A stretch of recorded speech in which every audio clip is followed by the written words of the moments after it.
excited about this idea of menu planning because it's straightforward and you're going to be able to save money, eat healthier, and it's going to feel good.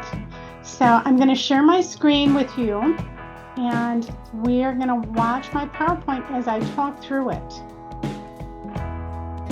Okay, so we have here the menu planning. It's only going to take you 10 minutes. So that is the really excited thing about this. That people approach menu planning in a lot of different ways. This is an example of a very simple, basic, what's for dinner menu plan. I'm a big fan of dry erase boards because these erase boards you can just reuse, you don't have to save it. But if you have another one like this on paper, then you can save them and you can look back and see what was really effective and what week went really well for you, and then you can go back and just repeat it. You definitely will have more success with changing your diet when you get in the kitchen and cook. And a great way to increase your chances of cooking in the kitchen is to create a meal plan. So why should you menu plan? Lots of reasons. Number one, it can save you a lot of money. You're only going to buy what you need. You're only going to stick to what's on the menu.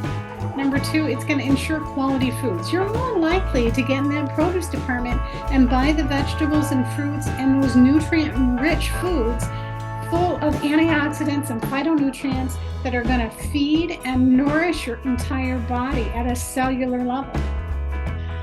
It's going to balance your calorie intake. If you stick to your menu plan, you're not going to be tempted to snack on forbidden foods or foods that you would rather avoid. You're going to have a lot better variety. Most people stick to just a couple basic tacos, pizza. They might make something like stir fry once in a while. But if you menu plan, then it gets your juices flowing and you really think about what can I make today? And what's fun about this is that you can go online. Recipes are super easy to find these days and get inspired by other people. It's going to be a lot healthier. It can be as healthy or as unhealthy as you want. So when you menu plan, you start thinking about, well, omega-3s are really, really good for me. So you're more likely to include foods like mushrooms and fish when you menu plan than when you don't.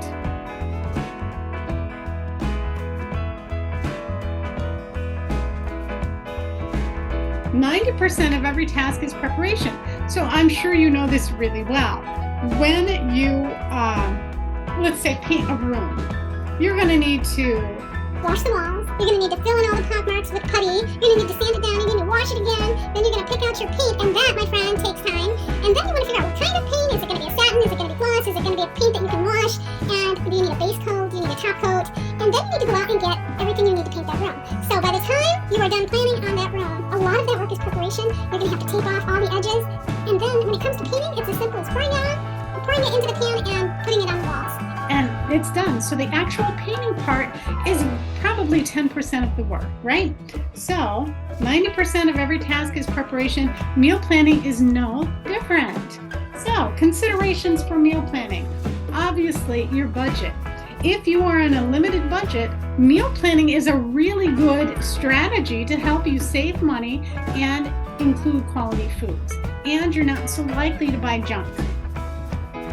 Another thing I'd like to say about budget is this, is that if you have a limited budget and you're spending $5 on a bag of chips and some cheese, that's not a very healthy choice. So if you want to use that $5 in a better way, you're more likely to find foods like broccoli and tofu or some chicken for that same $5 that are going to be much more nutritious. So menu planning is a great way to go. Next, it's going to save you time. How many times do you walk in the kitchen and you open up that refrigerator and you stare at it like something's going to walk out of it and jump on your plate, right? So it's going to save you time. It's a little bit of effort up front, but it's going to pay off in big dividends. Food prep. Join me Friday on my Facebook page at Best Practices in Nutrition. You can find me with this link as well. And if you go to Friday Food Prep Live, you will find a series of videos where I am sharing with you tips and tricks to help you stay on track, be healthy, and it's usually a 10-minute task. And you deserve 10 minutes, my friend. 10 minutes for a healthier you. Now, seasonal foods. This is a nice consideration for variety because melons are delicious in the summer, squash is delicious in the fall, and if you include these, you know you're going to find them in the grocery store seasonally. So stick to those seasonal foods. Your family's going to look forward to those Brussels sprouts in the fall and that fruit in the summer. Next are special events. You want to make sure that you are including birthdays, holidays, different ways to celebrate because food is about joy and food is at the heart of most of our celebrations. So mark those on your calendar so you don't forget to celebrate special events. And kids love to get involved in food prep.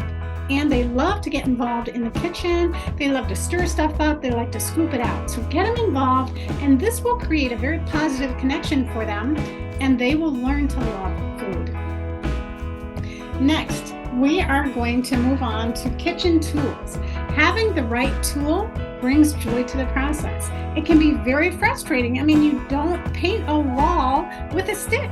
You get a paint brush. You have to have the right tool in order to be successful. So let's first talk about it. Of course, you're going to want a quality cutting board and a knife. Now, my Friday food prep on February 3rd was all about knife safety, and that would be a good one to watch. It's only a couple minutes, and I also demonstrate how to use certain knives in the kitchen. And you want a cutting board. You can go out and get a bamboo cutting board at Bed Bath & Beyond for less than $20. That was my first cutting board. It lasted me for 15 years. I still have it. I use it once in a while when I just need to cut up something quick. Now, containers. You want to have storage containers so that when you have extras, which you will, you can store it and then use it as snacks later in the week. So you're not going to waste your food. You want to have also some good quality measuring cups and spoons, and these are pretty economical. And once you buy them, make sure you get a nice stainless steel set, and then those are going to last you a lifetime. You're going to want some quality mixing bowls. Again, a set of 5 mixing bowls is going to be less than $20. Get some stainless steel ones and you are good to go. Some of them come with lids. If you wanted to use that as storage, that's fine. And then Ziploc bags with markers. Now, you can buy glass containers. That's a little more expensive, but use Ziploc. I mean, it's not a perfect world. Sure, it's not the most friendly item for the environment. However, we have to remember that some people have a budget and maybe the Ziploc is the way to go, and the money they save on their budget will eventually allow them to get quality storage containers. Now, in this picture, you see the storage containers are primarily plastic. I recommend that you invest in a good set of glass bowls with lids, and the lids are probably going to be plastic because you need the flexibility. Rubbermaid does make a nice quality glass container with a well-made lid that isn't just cheap plastic. So keep those things in mind, and these are really all you need. Next, we want to make your pantry work for you. And we do this by organizing. And you think, oh boy, I don't want to do that. But once you get all that stuff out and you wipe down those shelves, you're going to be like, whoa, this is kind of fun. I'm going to put things in their place. I recommend having a shelf for specific items. In this picture, you can see they have spices organized, and they have grains in separate glass containers to preserve them, and you can see right through the container and see what it is, and it's easy to find. Canned goods go on one shelf, sauces might go on another shelf, spices can go on another shelf, baking ingredients. So these are ideas. It's nice to compartmentalize them so that you're not hunting and pecking and getting a flashlight and trying to figure out where everything is. I like to have a snack shelf, and this is particularly good to keep it at the height for children because they know they can go in and anything on that shelf is fair game. another great way to keep kids healthy. So I would invite you to look at my traffic light eating Zoom nutrition video, because it talks about how to organize foods, but also gives you this overarching idea about how you can figure out which food is healthy and do it quickly. I'm all about making food for joy.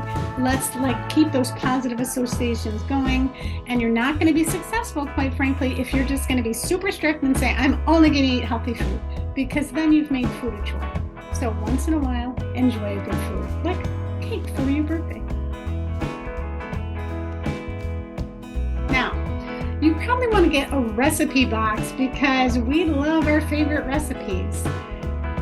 Look at these foods. I mean, you make it, take a picture of it, put it on your recipe book, and you can do it in a variety of ways. You can take a picture, or you could do Pinterest. Pinterest is a great way to inspire people.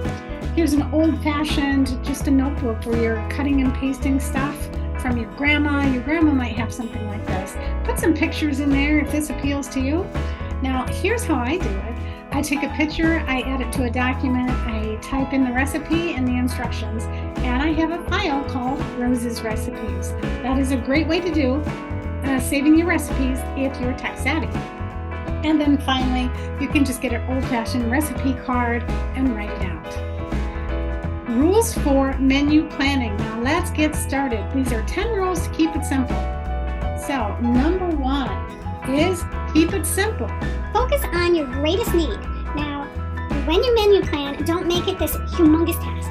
Make it something that's going to make sense for you. And let's say you're like, you know what, I'm really bad about snacks. Well, then just make a menu of snacks for the week. And if you're successful with that one step, then you can go and make another week where you have snacks, and maybe you start working on breakfast. Or maybe your dinners are really need some help, so you're just going to focus on your dinner. But do it on what your greatest need is, and you'll be more successful. And you'll be happy, because it's not going to be this huge thing that's weighing on you every time you reach for something to eat. One step at a time is the best predictor of success. One small change can make a huge impact on your life, so keep it simple. Number 2, go with what you know. So fill in your plan with familiar meals. Don't take on extra work. There are plenty of foods that you eat every single day that are extremely healthy for you, and include those first. Next, themes are really fun. So Taco Tuesday, Meatless Monday, you get the idea. There are lots of ways that you can add a bit of fun and flavor to your meals. Start slow.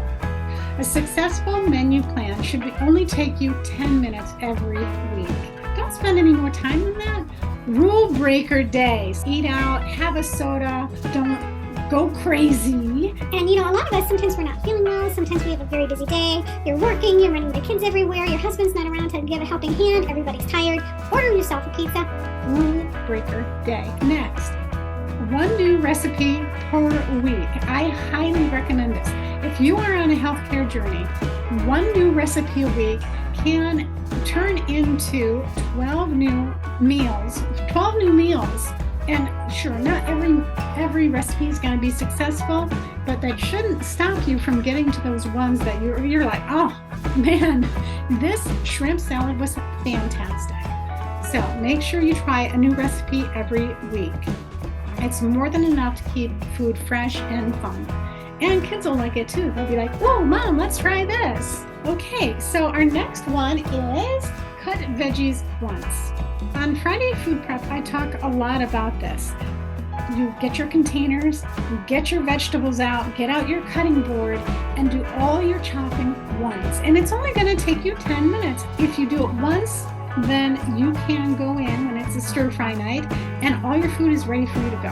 That's going to be a huge time saver, and it'll only take you about 10 minutes. So I keep bringing up this idea of 10 minutes of self-care. Make 10-minute menu plan and 10 minutes of food prep. Do these on different days. These are quick, easy tasks. Folding a load of laundry is going to take you about as much time. 10 minutes is not that much time, and you can make this really fun and bring in the family and help you do it. Turn on some music, really make it fun. Freezer meals. If you make a recipe, double it. and then freeze it. So I used to do this with lasagna and enchiladas because I would make this really, really great tofu enchilada with silken tofu. Loved it, but it was a bit of a process to make. It would take me about 20 minutes to put together. But if I doubled the recipe, I could have 2 meals, and those 2 meals took me 25 minutes to make, and I just made double. Does that make sense? It saves you time. All right, and assign the dishes. If you're going to be in the kitchen making all these foods, assign the dishes to somebody else. Okay, next, we have methods and tips for menu planning. Let's make this quick.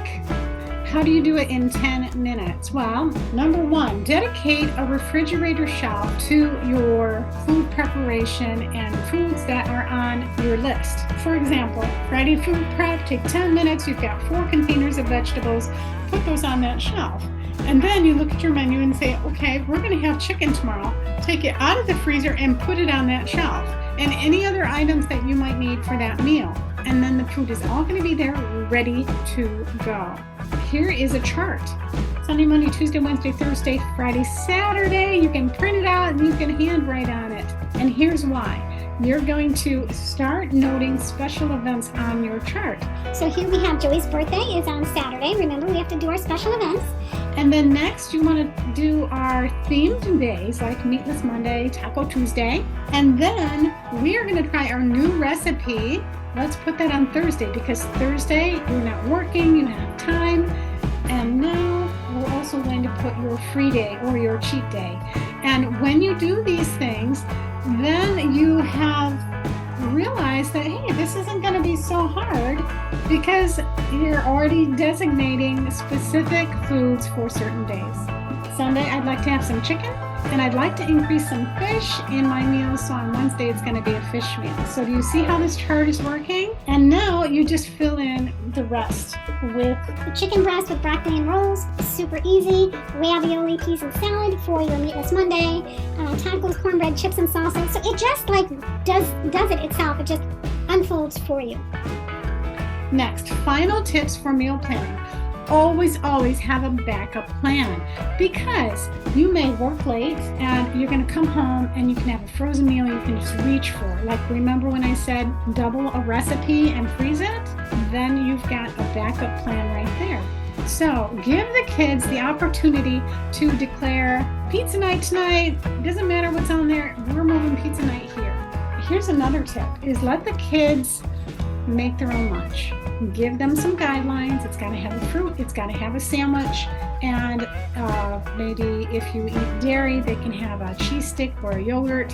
And then maybe allow them to have crackers or a cookie. They will enjoy making their lunches and reward them for it because if we associate a positive with reward, then they're more likely to repeat it. So a reward does not have to be anything physical. It can be a star on their chore chart. It can be praise. Look at you. I'm so proud of you. Thank you for helping mommy. You know, and when kids feel good and acknowledged for their effort, they are more likely to repeat it. Breakfast. Here's a tip. Have just a piece of fruit with some cereal. It's the easiest time of day to add in fruit. I believe you should have a piece of fruit every single day. And breakfast is a great time to do it. Next is snacks.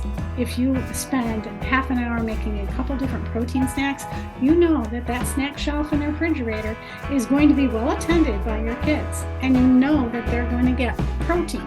We need protein to build our muscles, our cells. Proteins are essential for building hormones and having a stable, healthy body. Join me Friday, Food Prep Live at Best Practices in Nutrition. Thank you for joining, and I am really glad that you took the time to watch this. I hope this meal planning episode was helpful, and I will see you next time on my next Zoom Nutrition. Sign up on my website, patienttherapies.com. Go to the Zoom Nutrition tab. I will send you the link every single week so you can join me on these meetings. Okay, take care. And remember, this is Rose saying, be kind to yourself.